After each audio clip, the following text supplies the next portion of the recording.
యాత్రలో కానాను బాటలో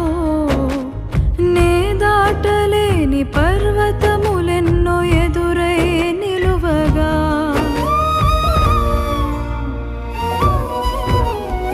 ఈ లోకయాత్రలో